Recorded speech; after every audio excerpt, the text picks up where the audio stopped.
tarde, que está previsto a nossa plenária às 2 horas, né? Eu acho absolutamente fundamental essa plenária, e queria, assim, reforçar que vocês né, pudessem participar. Eu acho que agora de manhã, eu acho que já se apontaram uma série de coisas. Agora, a gente tinha que dar corpo a essas ideias, né? Para nós, esse seminário aqui, ele eu volto a recolocar, ele é importante porque ele é um indicador de rumos para o EA2. Quer dizer, o que vamos fazer, em que direção, para nós é fundamental isso, né? Então, eu acho que hoje, das 2 às 4, mais tardar, a gente faz essa panela legal e terminamos comemorando o seminário com café gostoso aí. Então, eu queria pedir para vocês, por favor, não faltem. Eu acho que vai ser importante. Como está previsto no nosso programa, a Mara vai, então, desenvolver uma reflexão que ela preparou. Mara, vem. Olha lá, indicadores de qualidade do ensino de graduação e implicações avaliativas. O nome é chique, hein? Bom, eu acho que uma das questões que mais me trouxe muita alegria, eu diria, foi no nosso grupo, não é, de 3 e 4, imediatamente ao se tocar a questão da avaliação, todos, de uma forma assim bastante forte, disseram, não dá para discutir avaliação, desgarrada das concepções de qualidade, desgarrada das formas como se ensina, de como atua o professor. E essa é uma das grandes contribuições que existe, né? Quanto mais você falar em avaliação como meio e não como fim, mais potência ela vai ter. Então, nós vivemos uma cena interessante onde tudo é muito central, tem uma centralidade na avaliação, que é uma centralidade falsa e que muitas vezes enviesa a nossa análise do fenômeno. Que a gente olha muito mais o produto quando a riqueza dele se dá exatamente no processo que permite que o produto se consubstancie, se materialize. Então, do ponto de vista desse seminário, e eu comentava que uma das questões que mais chamava a atenção era a necessidade que a Unicamp tinha de rever, de repensar, de revisitar, de contestar, eventualmente, os indicadores de qualidade que usa para poder alimentar e subsidiar os instrumentos, e mais do que os instrumentos, os processos avaliativos que permitem que esses indicadores sejam alcançados. Então, obviamente, quer dizer, quando nós vamos dizer, vamos pensar e parar para pensar sobre os indicadores de qualidade, tem aparecido nas falas dos grupos e nos 2 seminários a ideia de que muitas coisas são consensuais, nós desejamos, mas o grande gap é como é que a gente faz esse desejo poder encontrar condições de operacionalização. Aparecia já nos grupos também a ideia que os projetos pedagógicos já falam de muitas coisas que estão presentes na nuvem, como idealização.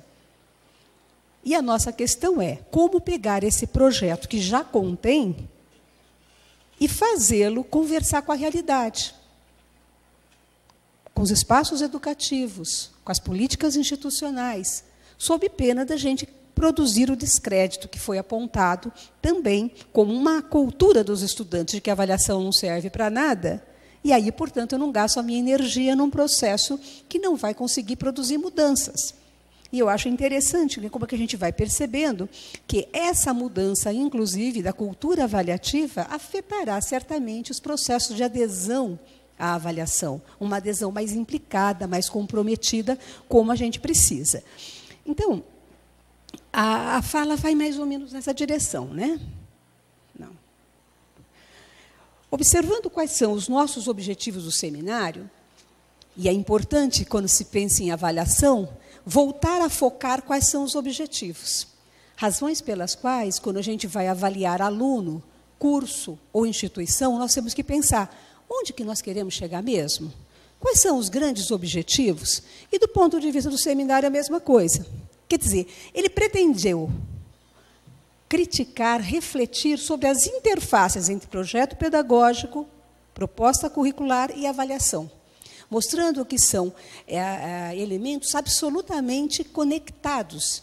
Eles estão ligados. Quer dizer, eu preciso ter um projeto pedagógico, ou político-pedagógico, como muitos preferem, que permita compreender como é que se constrói a proposta curricular, que é mais do que a estrutura de grade, mas um movimento, aquela dinâmica, e eu tenho que trazer a avaliação muito de perto para que eles conversem de uma forma com sintonia, que tenha, portanto, os mesmos eixos, a mesma coerência. Isso apareceu muito nas nossas falas e era um dos objetivos, né? Quer dizer, não vamos falar nem de indicadores, ponto, não vamos falar de avaliação, ponto, e não vamos discutir que projeto pedagógico é importante, mas exatamente desse hibridismo, dessa interpenetração, é que nós vamos produzir sentido para os indicadores de qualidade presentes na nuvem, entendendo a nuvem como um disparador. Ela propiciou que aquilo que alguns já faziam e faziam bem, fazer bem no sentido de estar comprometidos com aquilo, pudessem referendar, ratificar, confirmar, defender suas visões de mundo e de formação universitária. Em compensação, teve a potência também de produzir uma reflexão em outros espaços, ou a própria omissão de algumas unidades de que também não quer discutir sobre isso. E isso revela um pouco como é que a nossa instituição se comporta. E é interessante fazer essa análise para compreender de que e como nós vamos construir indicadores de qualidade que estejam mais sintonizados com as demandas de uma sociedade submetida a processos de mudanças aceleradas. Então, não é fácil essa discussão. E aí onde que a importância da reunião à tarde vai ser. Como é que a gente enfrenta isso, compreendendo as dificuldades. Quero. Aí, o que acontece? Tinha um segundo objetivo, que é mediações. E as mediações necessárias para poder viabilizar esses indicadores é onde que vai nos desafiar uma ação criativa, uma atuação propositiva. Não basta eu dizer, eu sei tudo isso, continuo sabendo, mas eu não consigo construir possibilidades. E que mediações são essas? As reflexões vão mostrando que elas não dependem apenas da ação de um ator institucional. Seja ele o professor, que ele não pode ser responsabilizado porque não está fazendo, mas ele tem parte dessa responsabilidade, ele tem que entender qual é essa imagem objetivo que a Unicamp quer, e que os cursos da Unicamp também corroboram. Tem uma atuação clara do coordenador, mas ele sozinho também não fará essa tarefa. Ele não deve ser responsabilizado unilateralmente pela mudança. Mas ele é um grande ativador de mudança. Tem as responsabilidades institucionais e tem as responsabilidades dos estudantes, que eles precisam também ter trazidos a esse debate para compreender e se alinhar com essa proposta. E aí, por isso que o grupo gostou bastante de dizer que as expectativas que eles revelam quando chegam, os ingressantes, é de algo que é muito maior do que simplesmente uma formação técnica, voltada para o mercado. Ele aponta, enquanto expectativas, sinais de que tem comprometimento, compromisso social, que tem noção de que alguma coisa ele pode fazer para transformar essa realidade. E aí é importante reconhecer que isso é um cenário que nos favorece, desde que nós sejamos realmente coerentes com um projeto que vai na mesma direção. Então, a expectativa do aluno favorece. Se ele não tivesse essas expectativas, nos desafiaria ainda mais como instituição de ensino de voltar a trabalhar numa perspectiva de uma formação humana, porque essa é a missão de uma universidade. Produzir diferenças na realidade do mundo para todos. Mas a gente percebe que nós temos aí uma potência grande de estudantes que chega querendo conviver e construir essa possibilidade. Então, no mínimo, a gente só não deveria atrapalhá-los também. Não é? Agora, resta saber se, ao longo do processo, essa expectativa não é subtraída, substituída por outra muito mais de cunho utilitarista e pragmático. por conta de que depois ele vai entrar numa sociedade e competir. E a competição passa a ser a marca que substitui valores importantes, tais como da solidariedade, etc., que compõem alguns componentes mais difíceis de serem capturados pelos processos avaliativos, mas que nem por isso nos permitem dizer que não vamos ensiná-los. Que essa é uma outra questão importante dos processos de avaliação. Nem tudo que é mais difícil de ser mensurado deixa de ter importância de ser ensinado. E terceiro, objetivo do seminário, que era exatamente perceber a proposição de diferentes, permitir, ou perceber, ou estudar, problematizar, subsidiar processos e instrumentos. E observem que aí a ênfase que a gente está querendo dar é muito mais no processo de avaliação do que no instrumento. O processo de avaliação como algo que é vivido intensamente, umbilicalmente ligado aos processos de ensino, aos processos de investigação, aos processos de todas as naturezas, que permitem que aprendizagens plurais aconteçam e que depois subsidiam ou são concretizadas por meio de instrumentos que fazem com que aquilo se revele. Essa conversa é importante porque, quando a gente também substitui, ou entende, ou reduz a avaliação ao que o instrumento diz, a gente esquece a potência do processo que envolve pessoas. Pessoas que compartilham, comungam daquela imagem de futuro que eles querem construir juntos, como bem colocou a Terezinha, e que precisam de pistas e indícios que vão permitindo a que eles caminhem naquela direção. Então, isso era o que o seminário permitia. E a gente vai, então, encontrar... Não, volta um pouquinho, por favor, Elo. Perceber que, quando se fala em instrumentos e processos de avaliação, para nós, eles têm uma ligação bastante direta entre as políticas externas de avaliação que incidem sobre a universidade, tá? As políticas que a universidade assume e incorpora, algumas vezes bastante sintonizadas, porque é um sistema de regulação, outras vezes preservando aquilo que o seu projeto insinua como importante para ela. Não é? Então, as políticas institucionais de avaliação, entre as quais o PAG tem uma presença, que também precisa ser rejuvenescido a partir dos indicadores, que ajudem a impulsionar a sala de aula, os espaços educativos, numa outra direção. Não apenas no aspecto de tipo se o professor entrega ou não entrega o programa, se ele está ou não assíduo. Essa é uma questão básica, mas não é suficiente para mudar a cara da sala de aula.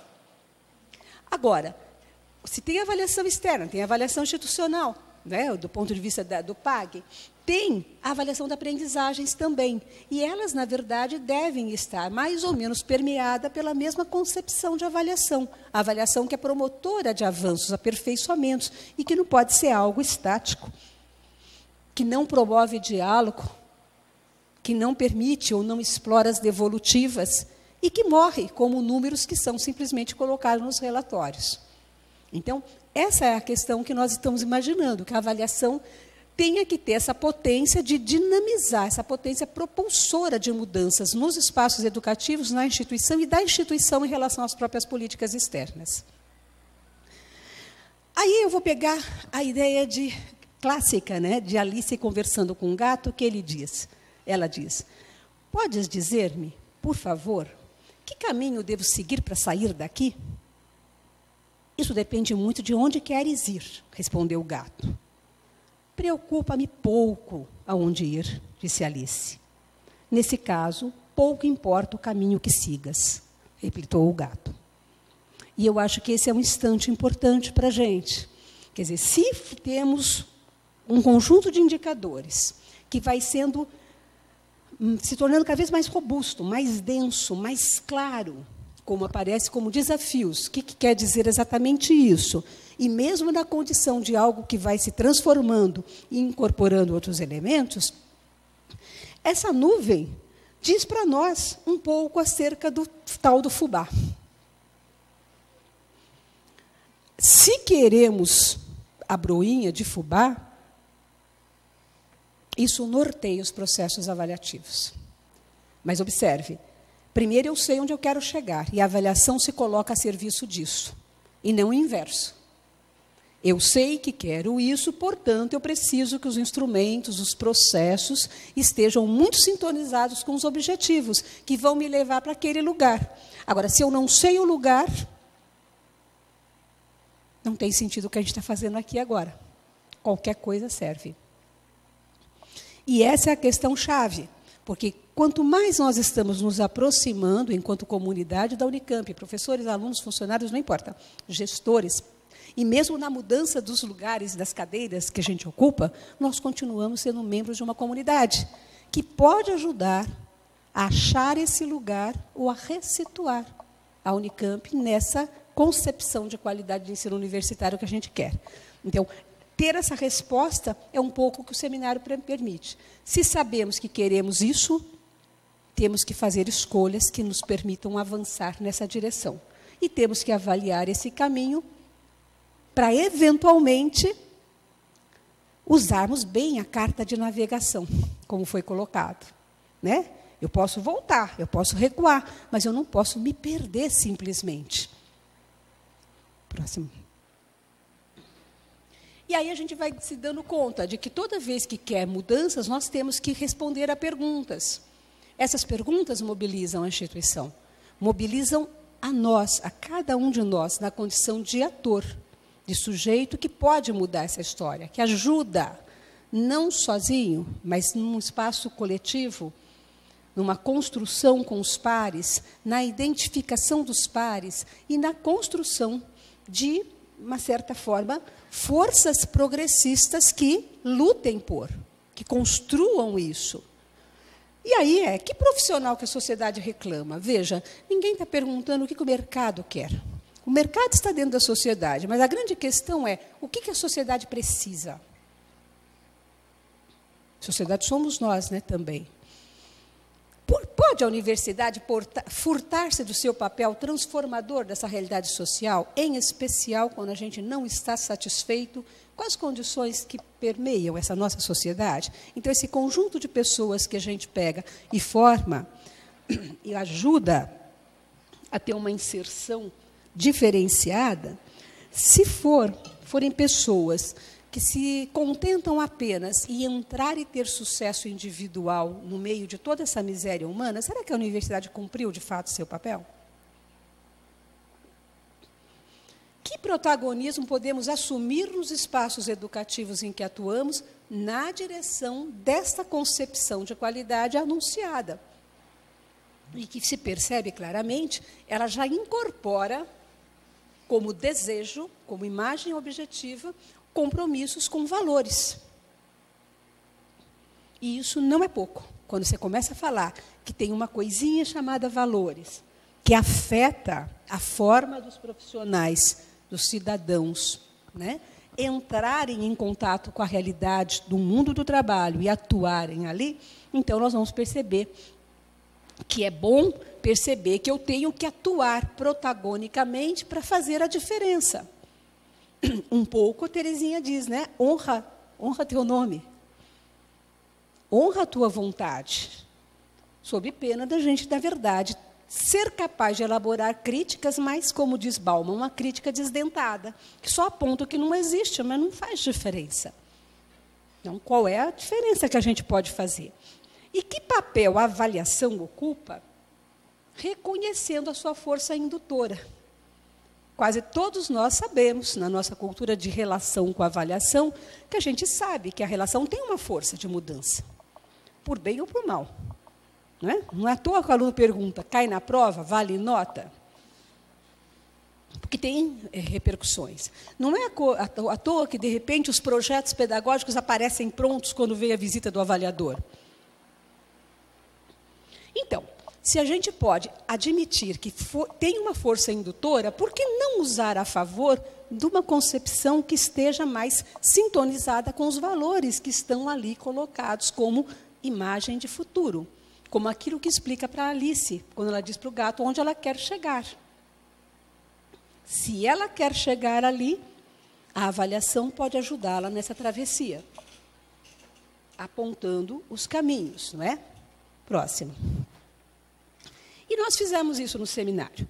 De repente, sentamos, conversamos, trocamos ideias, vislumbramos possibilidades, mas, fundamentalmente, o que foi rico é que a gente parou para conhecer o ponto de vista dos pares, para perceber a complexidade das questões e a natureza multidimensional do problema.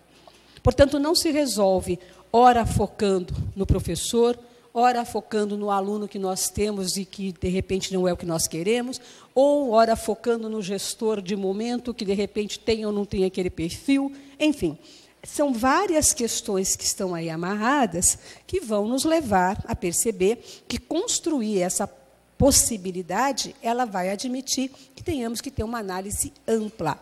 O que, de novo, me reporta a Terezinha quando ela diz o olhar largo, claro, profundo e radical. Essa leitura dessa complexidade nos ajudará a fazer escolhas um pouco mais potentes, não é?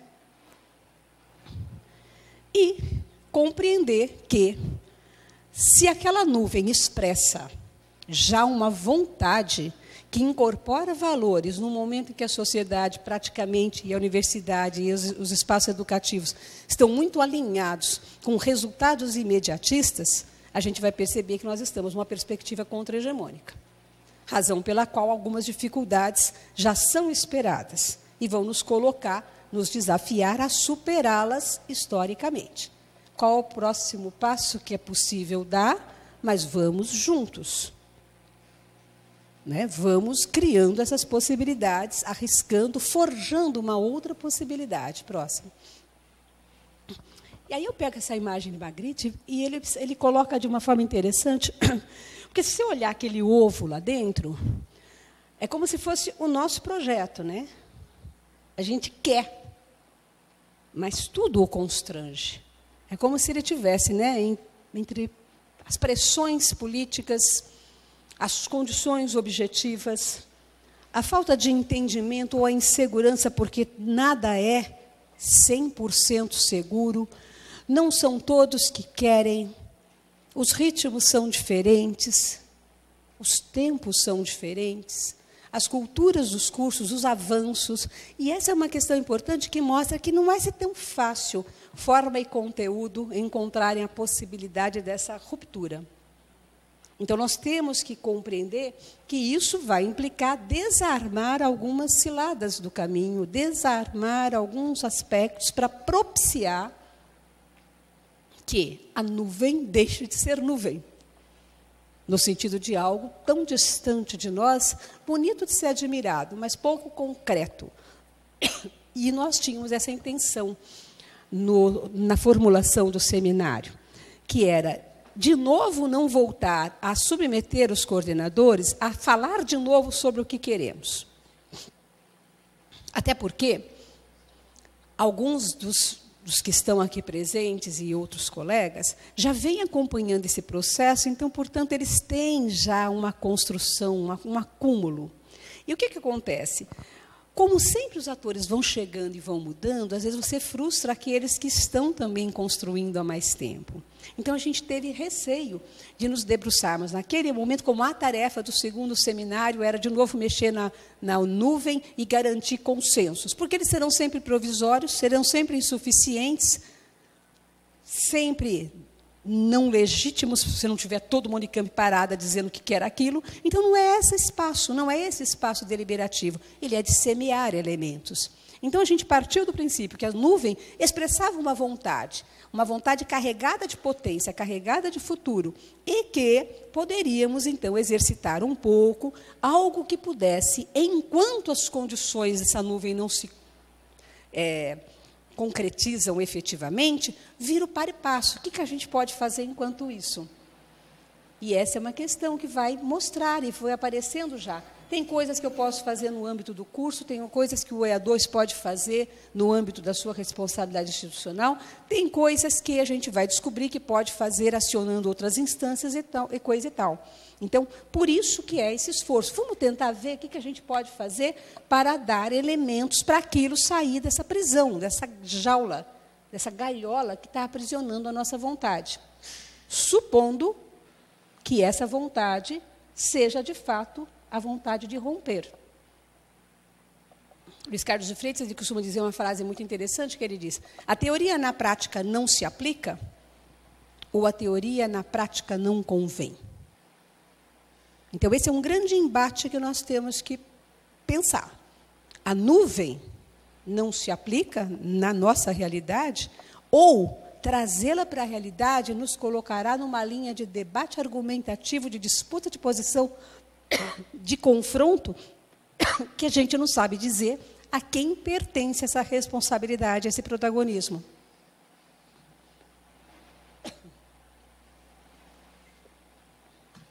Então, são aspectos que no seminário a gente vai perceber e definir estratégias para nos responsabilizar de uma forma participativa e coletiva para chegar mais perto dessa imagem.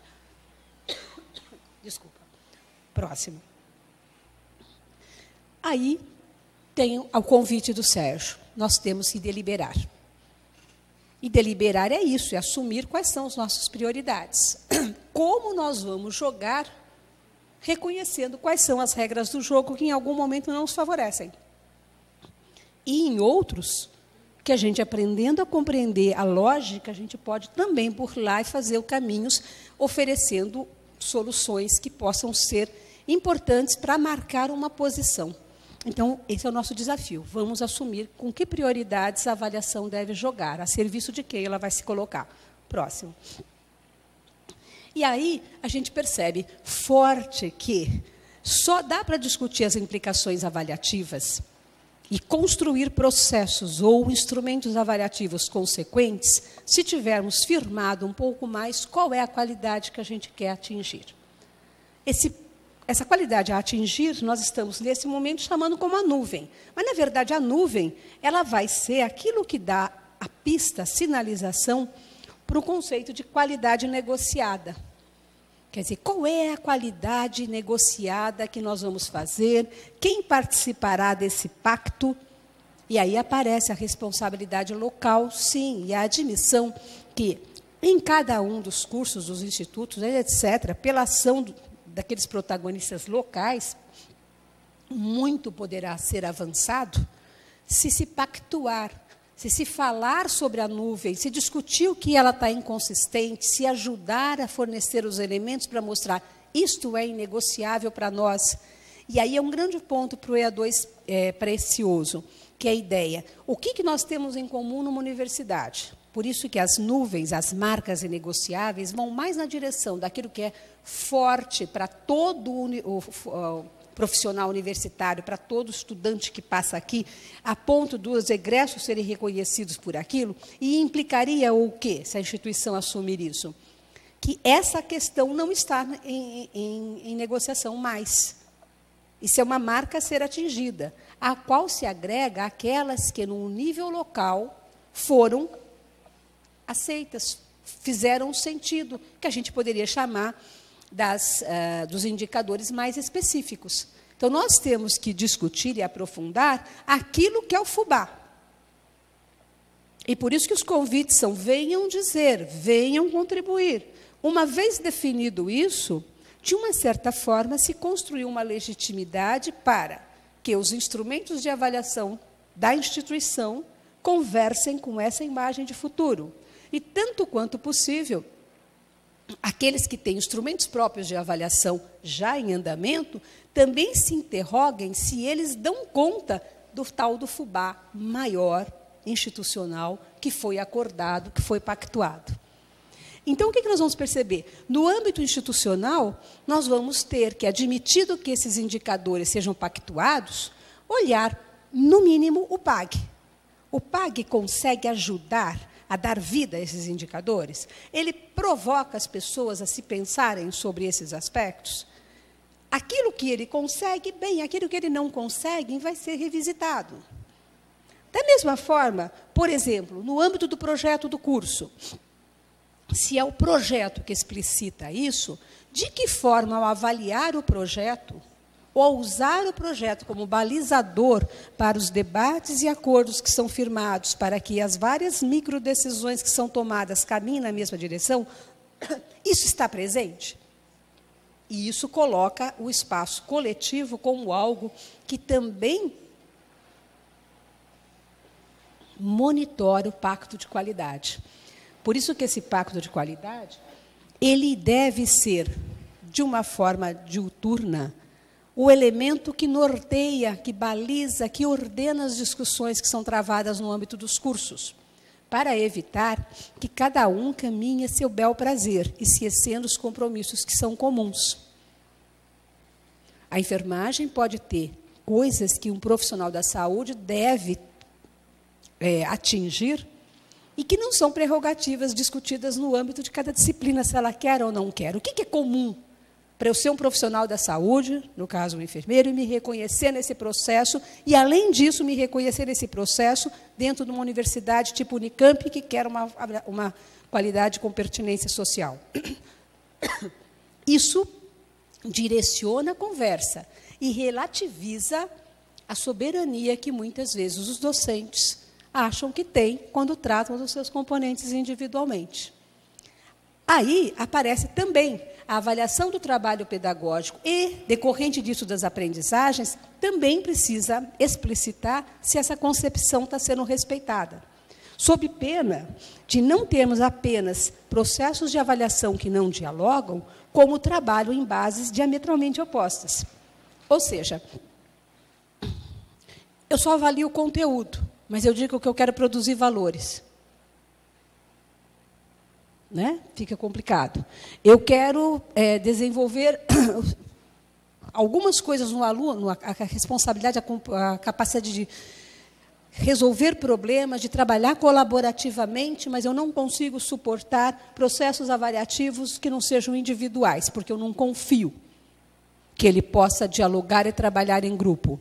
Observem como existem contradições aí, se a aprendizagem da comunicação, né, ou da própria investigação, estão como assim, sinais, indicadores de qualidade, eu tenho que verificar se eu estou dando oportunidade dele expressar essa apropriação na avaliação, mas como consequência dos processos de ensino travados no âmbito da sala de aula ou outro espaço educativo qualquer. Está claro? Então, observem que isso norteia, vem, entre aspas, não de cima para baixo no sentido impositivo, mas no sentido da própria instituição chamar a si a responsabilidade de dizer que profissionais que ela quer formar, qual a marca. Ela tem essa responsabilidade. Agora, ter essa responsabilidade pode até estar expressa nos documentos formais que ela utiliza, mas quem encarna isso é quem está na base. E quem delibera na base, norteado por esses valores e coerente com esses valores, e disputando nos espaços institucionais novas versões, apropriações que vão se incorporando.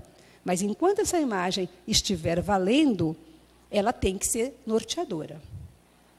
Essa é uma questão que diferencia, porque no nosso modelo, na forma como a gente está tentando fazer essa discussão chegar ali em cima, ela tem uma legitimidade que vem pela resposta de adesão que as pessoas vêm tendo ao debate. Então, supondo que esse movimento ganhe forças, como vem mostrando ao longo dos seminários, e que vai depois também se manifestar nas inovações curriculares, que é um outro evento que nós vamos continuar discutindo, que jeito que se forma o profissional do século XXI, são elementos que vão ajudar a instituição a clarear os seus referenciais, dizer a resposta para o gato, quero ir para cá, para esse lugar, e, portanto, não é qualquer deliberação que me leva ali, são outras. E, quando isso resolvido, eu me dou ao direito legítimo de avaliar como que as várias instâncias institucionais caminham nessa direção, inclusive no âmbito da sala de aula, naquela caixa preta ali, onde muita coisa acontece e que não é um lugar que pode ser impenetrável. Ele tem que ser submetido também ao debate, numa concepção de avaliação que é rigorosa, né, que é corajosa, mas que é respeitosa, onde nós vamos discutir se aquelas práticas são as que ajudam mais a se aproximar ou não. Então, há uma nítida inter-relação entre os componentes. Quanto mais clara a política institucional estiver, mais fácil é o apoio aos coordenadores para que possam produzir essa qualidade.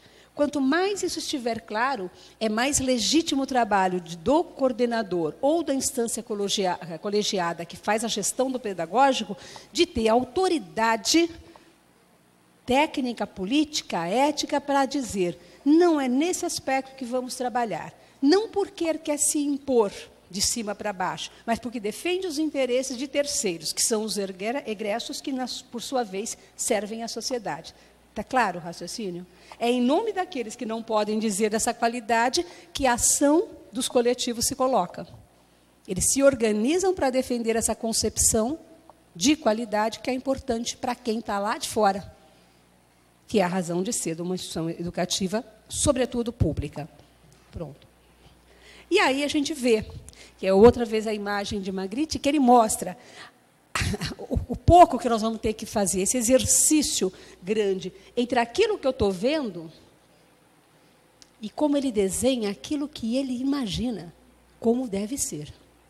Observem, ele não está falando o ovo, ele já está mostrando a outra imagem que é a partir da ação que ele tem. Que não é uma ação simplesmente contemplativa de desenhar. No nosso caso, é uma atuação que vai numa outra direção. Ele vê e ele planeja, ele providencia no presente o futuro que ele deseja.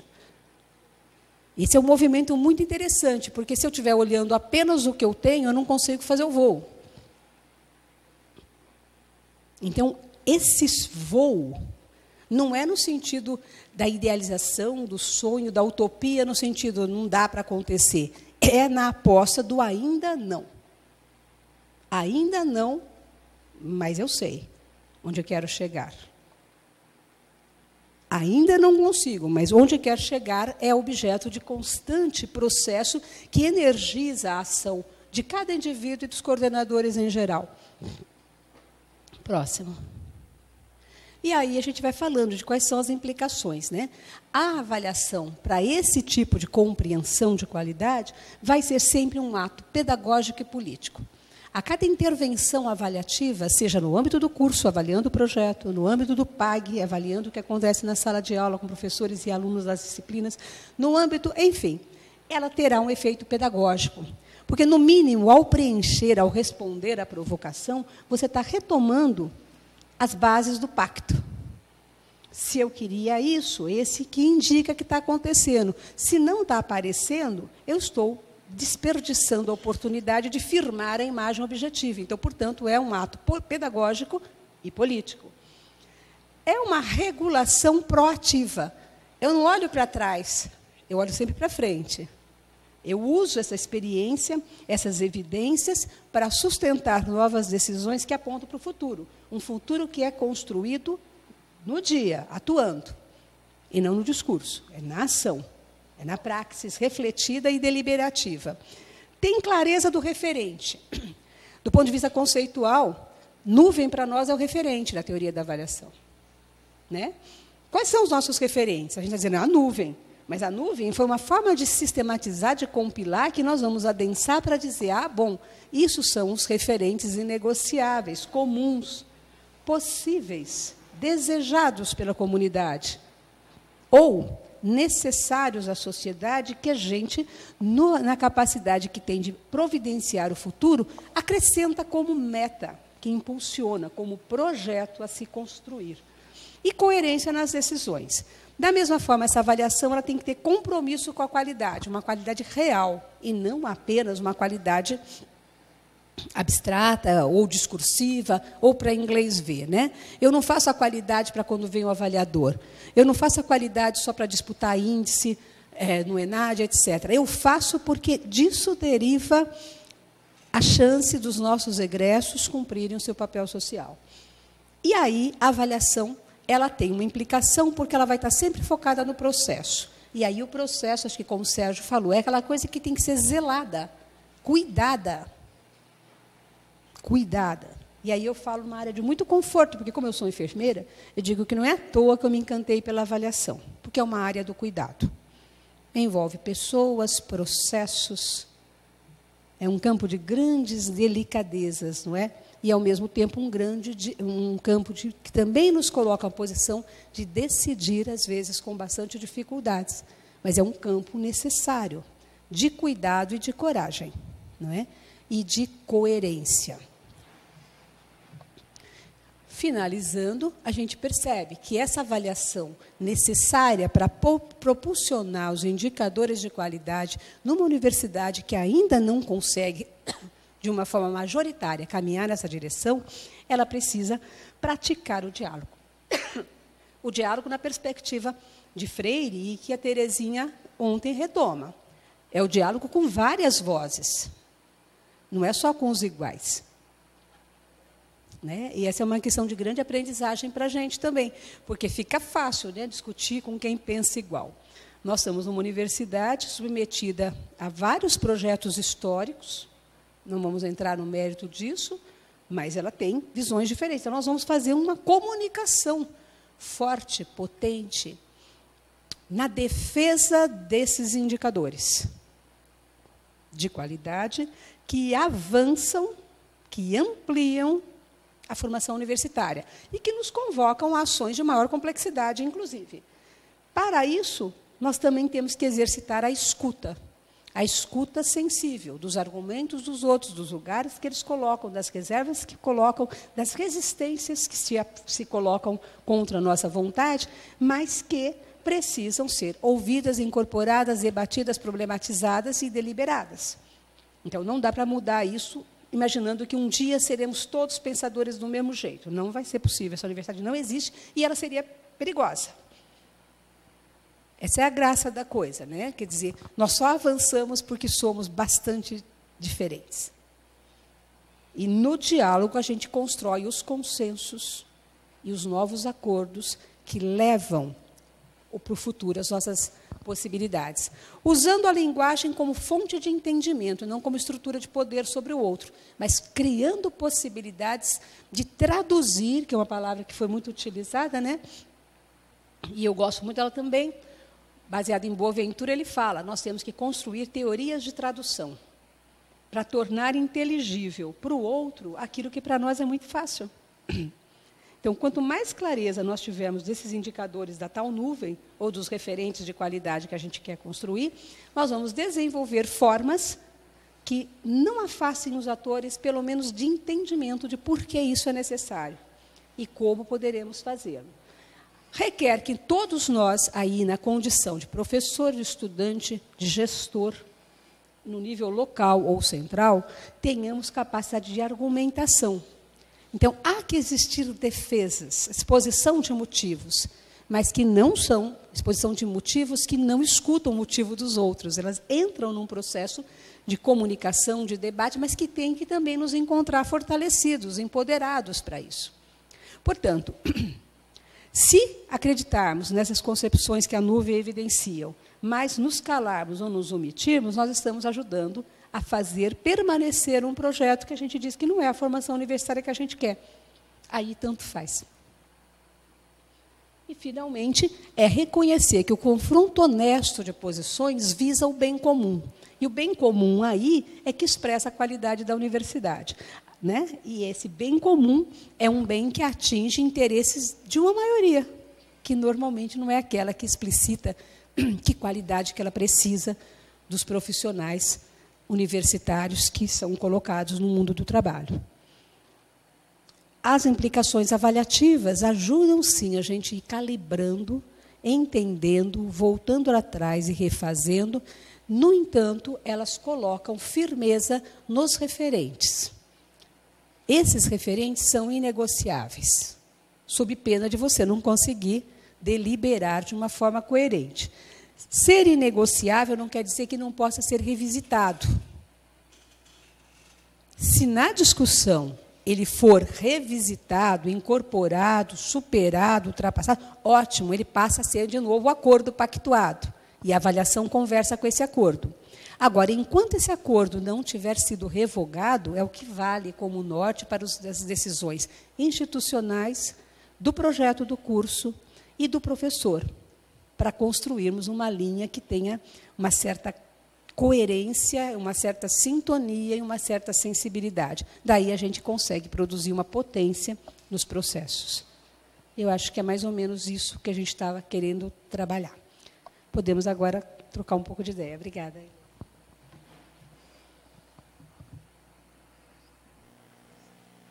Eu vou descer aqui também agora.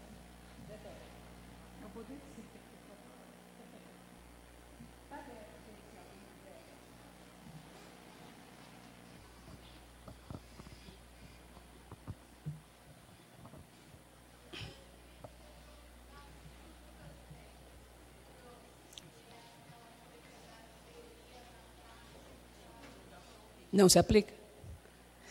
Então, eu acho que o grande... qual que seria, né, a provocação nessa frase? É que, muitas vezes, a gente vem... A Eliette está colocando que ela queria que a gente aprofundasse um pouquinho o que representa se a teoria na prática não se aplica, né? Você fez, inclusive, uma contraposição em relação a isso, da teoria na prática não nos convém. Então, o que acontece? Quando essa fala... Isso tem algum fundamento? Alguém que questiona isso? Eu perdi na sua apresentação. Não, essa é uma fala provocativa do Luiz Carlos de Freitas, que ele diz, olha, muitas vezes a gente tem uma teoria que aponta uma porção de coisa com as quais a gente compactua, a gente quer uma avaliação formativa, a gente quer uma avaliação includente, a gente quer uma avaliação que dê conta dessa multidimensionalidade, a gente não quer usar a avaliação como controle e classificação, mas como expansão do potencial humano, tudo isso nós queremos. Porém, às vezes, quando você pergunta, você consegue fazer? A pessoa diz, essa teoria na prática não se aplica. Por quê? Aí aparecem 1.050 desculpas ou justificativas, algumas delas até procedentes. Então, ele diz, há uma diferença entre aquilo que não se aplica e, algumas vezes, aquilo que não convém. Não convém porque ela coloca você numa zona de confronto. Então, faz você sair de uma acomodação de processo. Por exemplo, vamos lá, vou pegar um exemplo micro na sala de aula. Eu quero produzir alguém que seja capaz, eu quero avaliar a capacidade de problematização que ele tem. Mas eu não consigo fazer situações avaliativas, processos que evidenciem isso. Aí eu volto e digo, não dá, porque também a classe tem 60, como é que eu vou fazer isso? Como que eu vou pegar? Eu preciso medir tudo o que ele sabe de conteúdos, e aí eu não me interessa trabalhar valores. Enfim, então você começa a construir, mas na prática está escondendo que aquela opção tem um custo, que às vezes não convém. Outro, todo mundo diz, os coordenadores precisam ter acesso aos dados de avaliação dos professores para que possam, na verdade, dialogar com eles e, entre aspas, auxiliá-los a superar aquilo que está sendo distorção, que está sendo complicado. Aí o professor, o coordenador pode dizer, na prática é muito legal, eu acho que esse é o papel do coordenador. Porém, como é que eu vou falar isso com o meu colega? Como é que eu vou falar para ele? Eu não consigo falar com ele. Não é que ele não consegue. Algumas vezes, ele até consegue, mas ele opta por não fazê-lo. É claro, né? O que eu quero mostrar. Então, há zonas ali que você sabe efetivamente como fazer. A gente não faz. Né? Quando aparece, acho que a Elu tenta dar um pouco a dimensão de quando a gente diz para o aluno que ele deve respeitar. Ela fala, aí ele faz a produção dele e eu não respeito. Eu não devolvo, eu não dialogo, eu não mostro os pontos positivos, os pontos de melhoria potencial. Se eu não sinalizo isso, então, indiretamente, eu não estou produzindo. Então, não é que eu não saiba que eu devo fazê-lo. Não é que a teoria não se aplique. Não convém, porque, de repente, me consome um tempo que eu estou fazendo uma outra coisa. Então, são essas contradições que são importantes para a gente perceber que, às vezes, nos faltam fundamentos. Outras vezes, nos faltam condições objetivas. Outras vezes, nos faltam opções políticas claras. Por que que eu faço? Por que que eu honro a minha prática? Por que que eu trabalho em coerência com a forma como eu imagino que eu quero ser lembrada pelos meus alunos, pelos meus colegas, e é isso, um pouco a provocação. Eliana.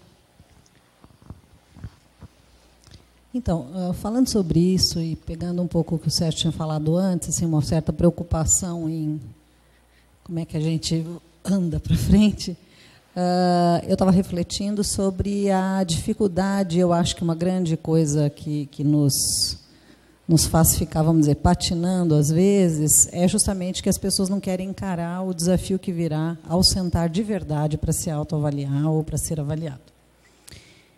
Então, eu fico pensando que, se a política institucional não for muito clara em relação a isso, essa criação da base tem limite, né? Assim, há que se ter um objetivo institucional, de uma política institucional que vá nessa direção. E instrumentos e técnicas, isso está bastante disponível. Então, mais do que isso, eu acho que é esse pensamento de se é um objetivo institucional claro, e aí não estou dizendo só da Unicamp, institucional unidade, né? Quer dizer, repassado isso para o nível das unidades.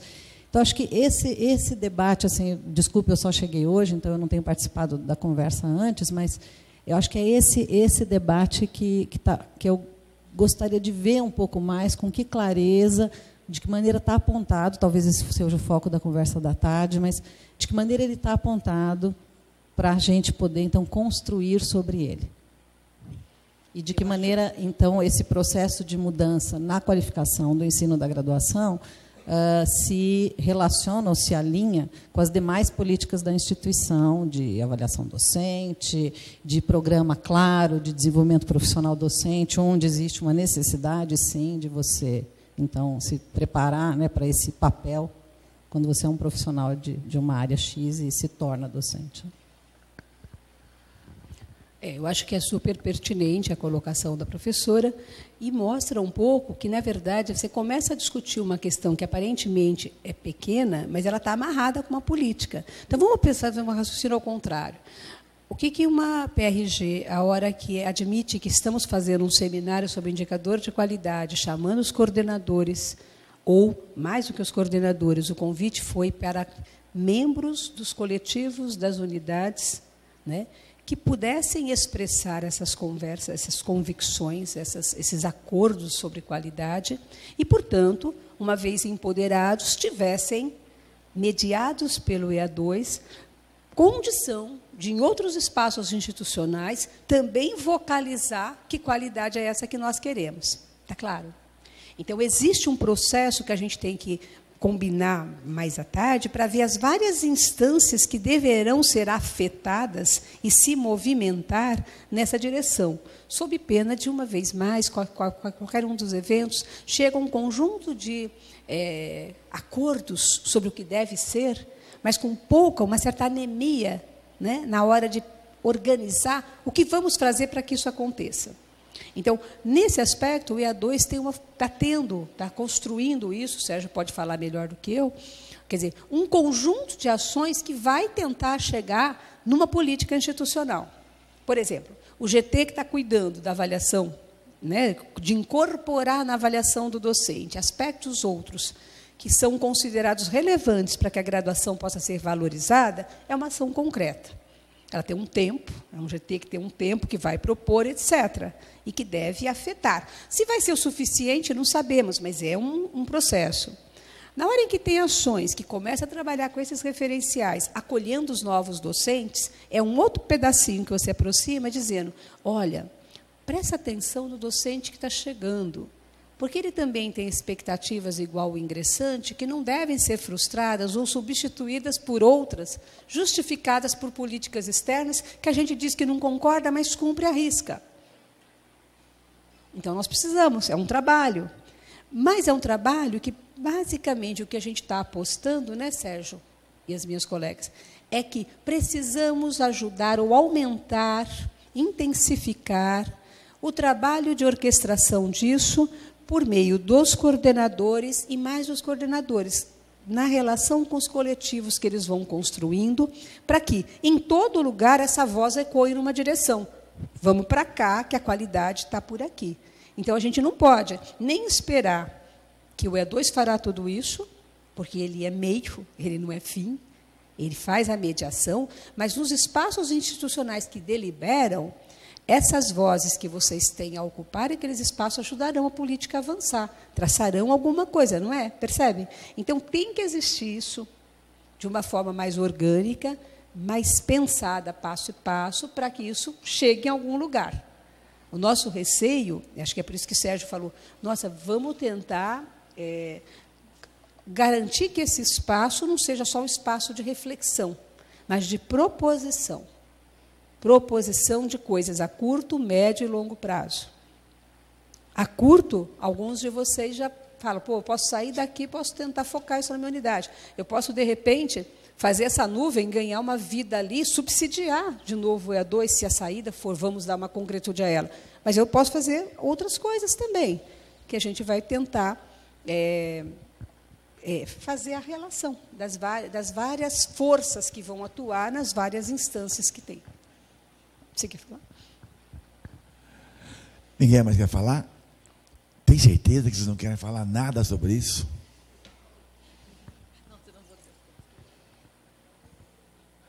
Mara, deixa eu só fazer um comentário, eu não posso deixar de falar.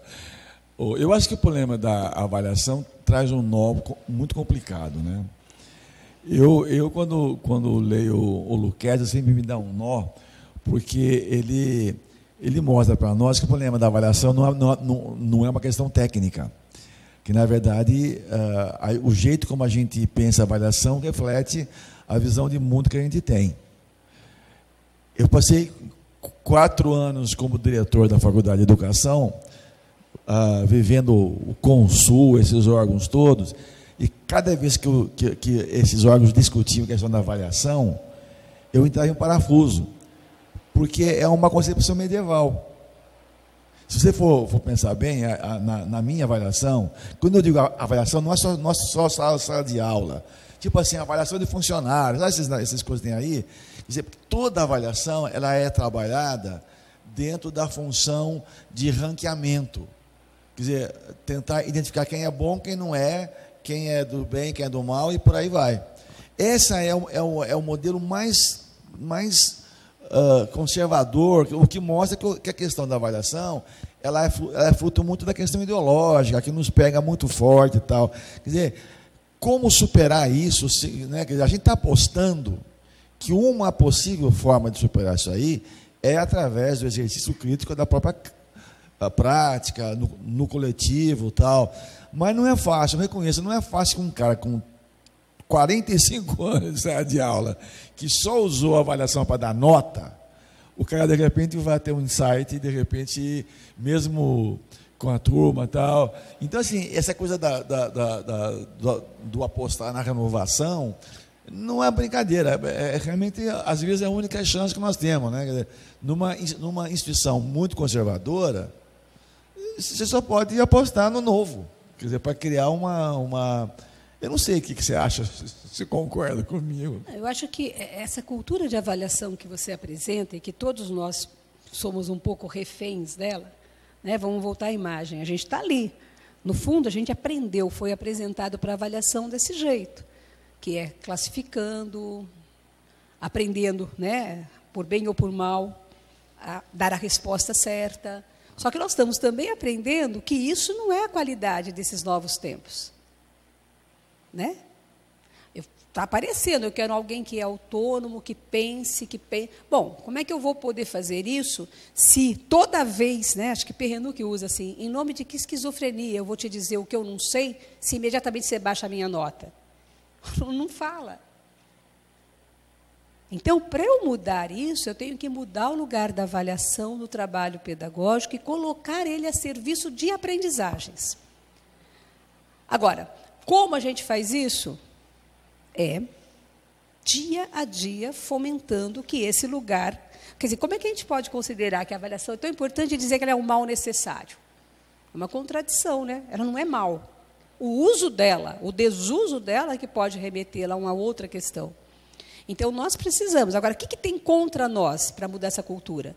Porque ela nasceu com essa feição, porque ela servia, sim, para discriminar, para distribuir, para comparar, para justificar, a partir do mérito individual, onde cada um ficaria. Numa sociedade meritocrática, e hoje cada vez mais acentuado, trabalhar numa concepção de avaliação com essa natureza emancipatória, né, ela é trabalhar a contramão. Agora, se sabemos disso e sabemos as forças que se opõem, a gente vai perceber as dificuldades que o estudante tem, que os colegas têm, etc. Agora, nós temos que enfrentar isso, construindo como nova possibilidade no espaço que a gente tem de relação, no espaço de debate que os cursos têm. Porque e no espaço institucional, que não pode criar regras que diz queremos isso e temos os balizamentos institucionais de uma outra direção. Eu só queria cutucar, eu fiz um pouco isso ontem no grupo também, essa antítese do novo e do velho. Eu acho que tem muita gente nova chegando com a cabeça velha do meritocrático, etc., etc. E a gente sempre teve na Unicamp, e eu queria me incluir nisso, porque já me sinto velha aqui, gente velha com outra cabeça, né? Assim, com essa perspectiva de que a gente precisa construir o novo, a emancipação, a mudança, e a gente pode. Então, vamos apostar nos novos, porque nós estamos podendo, mas sem descartar os velhos, por favor.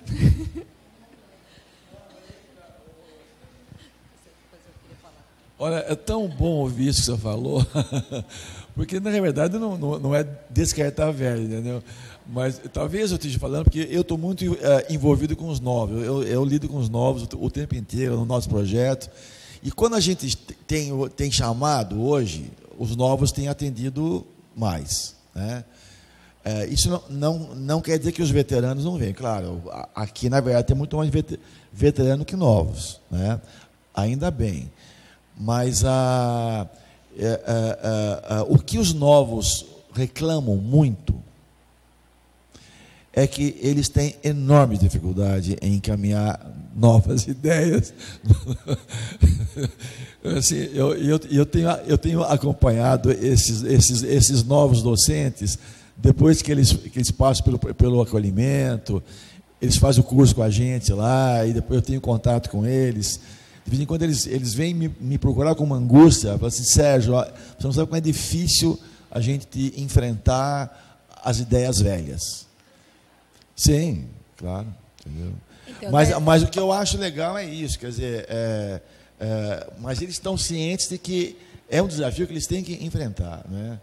E às vezes isso varia muito de curso, viu? Tem curso que a coisa é mais tranquila, tem curso que você tem uma parcela do corpo docente já envolvida em mudanças, é mais fácil, né? Mas tem curso em que eu recebi, não vou falar, óbvio, eu recebi uma colega nossa, uma menina nova, que fez o curso com a gente, e eu sei que ela vive num curso onde as ideias novas não têm repercussão.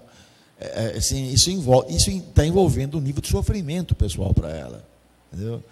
E eu até me preocupo como psicólogo, pelo menos, em acolhê-la, conversar, vem aqui sempre, vamos conversar bastante sobre isso, porque eu sei que ficar sozinho num ambiente onde, olha, não quero saber de ensino, isso aí, entendeu? Quer dizer, já é esta a postura, a única coisa que vale são os meus papers, e ensino para mim não estou nem aí. Quer dizer, isso é complicado, é um ambiente...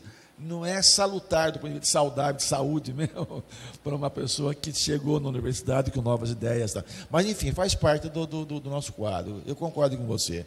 Eu acho que a gente não pode generalizar, claro, entendeu? Porque, na verdade, você quer falar, Eliana? Fale. A gente brinca. Eu sou ginecologista, para quem não me conhece, e ginecologista brinca, né? Então tem que tornar a educação sexy, né? E essa é um pouco a questão. Por alguma razão inexplicável, o nosso pensamento, entre aspas, científico, de inovação, crítica sobre a prática, etc., etc., ele some quando a gente está falando da questão do ensino. Então, eu acho que tem, entre aspas, salvação para o corpo docente, velho ou novo, quer dizer, o novo formatado, ou o velho desgostoso, desde que a gente consiga achar o lado sexy da coisa. E eu acho que esse é um desafio. A Unicamp tem uma característica particular. Nós somos, em princípio, uma universidade inovadora. A sensação que eu tenho é que a gente está tendo artrose agora. A artrose está chegando. A artrose está chegando. Nós temos idade para isso, né? 50 anos, tal, nós temos idade para isso.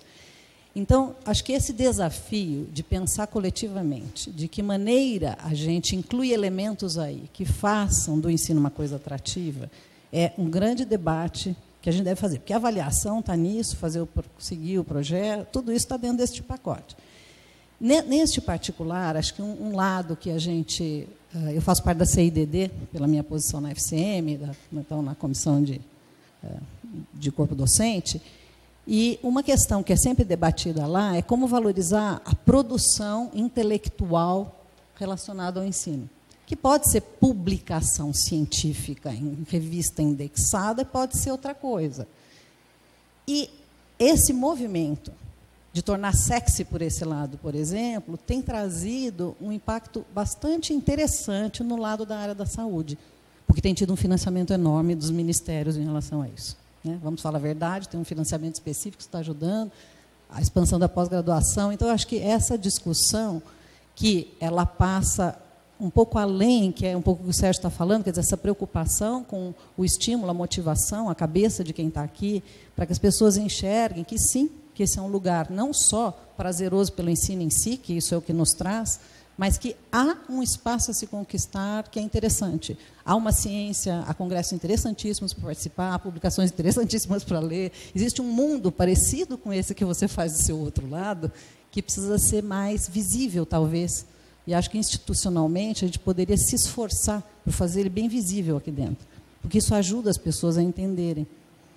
Porque tem essa coisa, essa autopercepção de onde nós somos bons já o suficiente, né? E essa dificuldade, às vezes, de mover por causa disso. Então, assim, um pouco, seria interessante a gente ter possibilidade de pensar como fazer as coisas de forma mais sexy, para que volte a aparecer essa capacidade criativa e inovativa dentro da área do ensino, que eu acho que as pessoas se esquecem. Né? Elas usam em outro lado e, quando entra aqui, afunda. Eu acho que as questões que estão aí marcadas, né, que começam com a ideia do embate novo-velho, é importante compreender que novo ou velho, na verdade, eles encarnam concepções de homem, de mundo, que muitas vezes não tem nada a ver com a idade. Né? Então, procede isso. A aposta que a gente tem feito de investir nos que estão chegando, até por a impossibilidade total de fazer uma ação de larga escala abrangendo todo mundo. Porque não é só um processo que se resolve só pela formação. É um convencimento, é uma coerência com as políticas institucionais, é uma forma de atenuar, inclusive, a forma truculenta das políticas de avaliação externas, que só pensam a produção, a produtividade, que desencantam essa questão do ensino de graduação, que muitos falam, né, os novos e velhos, né, os que estão há mais tempo e que não desarticulam o ensino da pesquisa, da extensão, e que dizem, isso pouco vale. Então, é uma queixa frequente que as pessoas têm. Eu quero fazer isso bem feito, eu quero e posso fazer conhecimento e produzir a partir disso, mas institucionalmente não vale nada. Então, por isso que a gente vai atacando, por exemplo, o GT vai tentar produzir alguma coisa que diga, olha, vamos pelo menos dar visibilidade, ou pelo menos não fazer aquilo não valer nada. Porque se não vale nada, como diz, não cai na avaliação, por que eu vou gastar a minha energia aqui? Percebe? Se eu sou penalizado, de repente, por que eu não vou me direcionar, se eu sou induzido a... Então, reverter isso são ações que a gente vai buscando afetar, mexer, né, interferir em vários âmbitos. Por exemplo, a questão da pedagogia universitária, a dificuldade que, às vezes, os docentes têm de dizer como é que eu faço essa docência problematizadora, mais ligada a outras concepções, a outros entendimentos do que é uma sala, uma aula viva, do ponto de vista atrativa, sexy, como a Eliane está dizendo, né? Não importa. Eu preciso desses elementos. E o que a gente percebeu? Que não é um problema exclusivo nosso, é evidente. Então, nós temos agora já encetado uma parceria com as universidades paulistas para constituir uma rede colaborativa com a USP, com a Unesp e com a Unicamp, porque os problemas se assemelham, porque são submetidos às mesmas pressões externas. E as formas de superação, também ao serem partilhadas, nos ajudam também, não a replicar, não é? Mas a compreender como é que esses movimentos vão acontecendo. Então, a gente consegue perceber que o nosso programa de acolhimento, para eles, fala, nossa, isso é bacana. Outros já trazem elementos que estão mais avançados do que a gente. Mas fato é que há uma luta né, é até balizada pelas questões internacionais, né, Tereza? Que mostra que ensino de qualidade não é uma questão que universidades de ponta desprezam. Exatamente. E a gente tem uma cultura que parece que isso aqui não vale nada, quando é exatamente o contrário. Que é exatamente nesse cuidado com o ensino, né, que permite pensar, que desafia, que faz esses alunos estarem ali fazendo links, colaborando, pensando juntos, se desafiando, que faz emergir qualidades que ele precisa depois. Você quer falar? Muito interessante, porque agora mesmo eu estava lendo a questão de matemática em Harvard, de ciências da computação.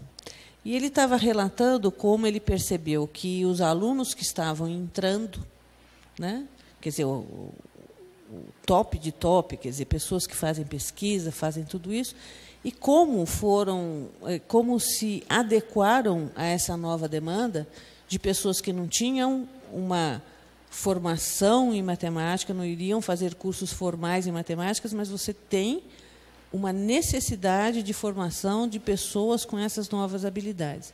E como eles se adequam a isso, pessoas que publicam muito, que fazem tudo, mas o ensino está ali, quer dizer, é esse o meu material.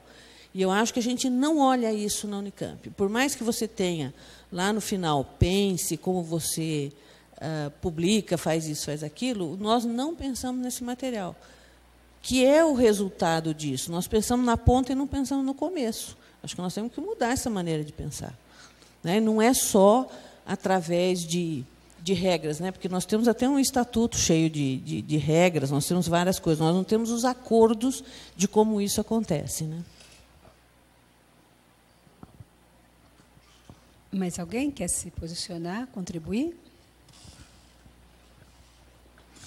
Então, pessoal, olha, nós estamos contando, todo mundo aqui, as 2 horas que nós precisamos fechar essa plenária hoje. Tem muita coisa que decidir.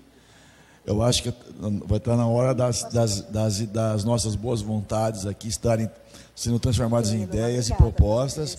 Vamos almoçar, 2 horas a gente começa aqui. Aí tem o café, às 4 a gente fecha, faz festa no café, tá bom? É isso aí.